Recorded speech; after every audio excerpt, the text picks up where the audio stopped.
जय श्री श्याम।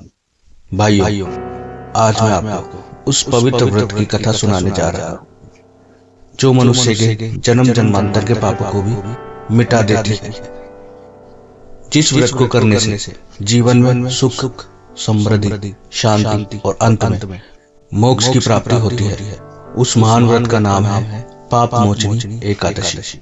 भाइयों और बहनों, वैसे तो साल भर में आने वाली हर एकादशी पवित्र और पुण्य देने वाली होती है, लेकिन चैत्र मास के कृष्ण पक्ष की पाप मोचनी एकादशी का महत्व अत्यंत अद्भुत बताया गया है।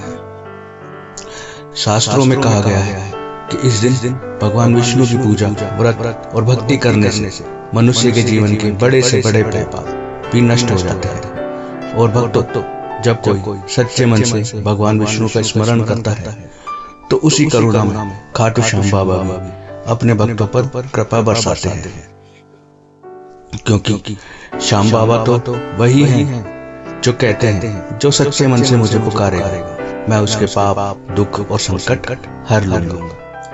अब सुनिए पाप मोचनी एकादशी की अद्भुत कथा।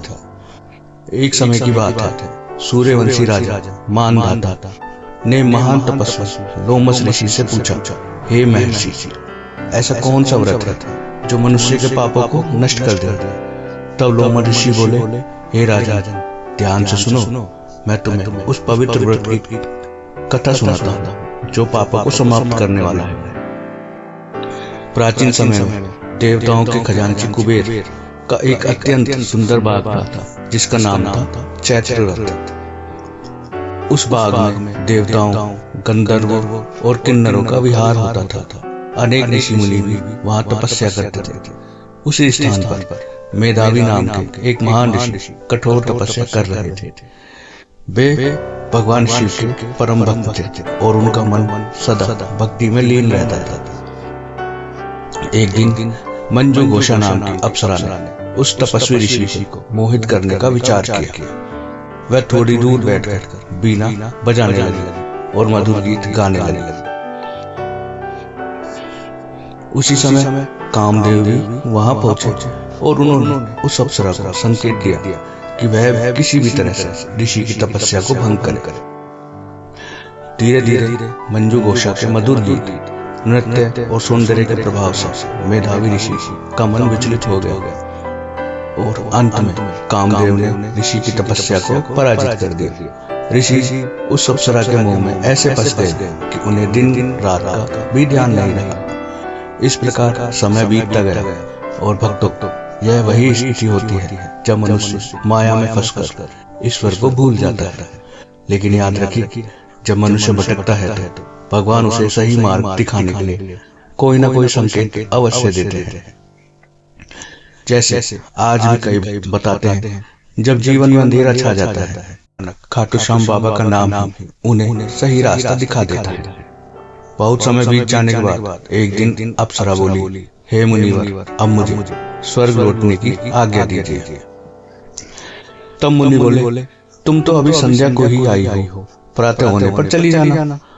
अप्सरा ने कहा, महाराज जरा स्मरण कीजिए, मैं यहाँ कितने वर्षों से हूँ। तब मुनि ने ध्यान लगाया और समय का विचार किया और यह जानकर वे चौंक गए कि 57 वर्ष 7 महीने और 3 दिन बीत चुके थे। यह जानकर ऋषि अत्यंत क्रोधित हो गए। उन्होंने कहा, हे दुष्टा, तूने मेरी वर्षों की तपस्या नष्ट कर दी। क्रोध में आकर उन्होंने उसे श्राप दिया, तू पिशाचिनी बन जा। श्राप मिलते ही मंजू घोषा पिशाचिनी बन गई और भयभीत होकर बोली, हे मुनिवर, मुझ पर दया कीजिए और श्राप से मुक्ति का उपाय बताइए। तब ऋषि बोले, चैत्र मास के कृष्ण पक्ष की पाप मोचनी एकादशी को व्रत करो। उस व्रत के प्रभाव से तुम्हें मुक्ति जरूर मिल जाएगी। इसके बाद ऋषि अपने पिता च्यवन ऋषि के आश्रम में चले गए। च्यवन ऋषि ने भी उन्हें यही उपदेश दिया कि पाप मोचनी एकादशी का व्रत करने से सभी पाप नष्ट हो जाते हैं। फिर मेधावी ऋषि ने विधि पूर्वक व्रत किया और उनके सभी पाप समाप्त हो गए। उधर मंजू घोषा ने भी यह व्रत किया और पिशाच योनि से मुक्त होकर पुनः दिव्य रूप प्राप्त कर स्वर्ग चली गई। लोमस ऋषि बोले, हे राजन, इस व्रत की कथा सुनने मात्र से 1000 गोदान का पुण्य मिलता है। और भक्तों, जो सच्चे मन से इस व्रत को करता है उसके जीवन के बड़े बड़े पाप भी नष्ट हो जाते हैं। ऐसे भक्तों पर भगवान विष्णु की कृपा तो होती ही है, साथ ही साथ खाटू श्याम बाबा भी उनकी झोली खुशियों से भर देते हैं। इसलिए भक्तों, एकादशी के दिन किसी जीव की हत्या ना करें, किसी की निंदा ना करें, चावल, मांसाहार और शराब का सेवन ना करें और पूरे श्रद्धा भाव से भगवान विष्णु और श्याम बाबा का नाम स्मरण करें। कहते हैं, जो सच्चे मन से एकादशी का व्रत करता है उसके जीवन के दुख धीरे धीरे समाप्त होने लगते हैं और अंत में उसे मोक्ष की प्राप्ति होती है। तो बोलिए, भगवान विष्णु की जय, माता लक्ष्मी की जय, खाटू श्याम बाबा की जय। भाइयों, अगर आपको यह कथा अच्छी लगी हो तो वीडियो को लाइक और शेयर जरूर करें और कमेंट में लिखें जय श्री श्याम। राधे राधे।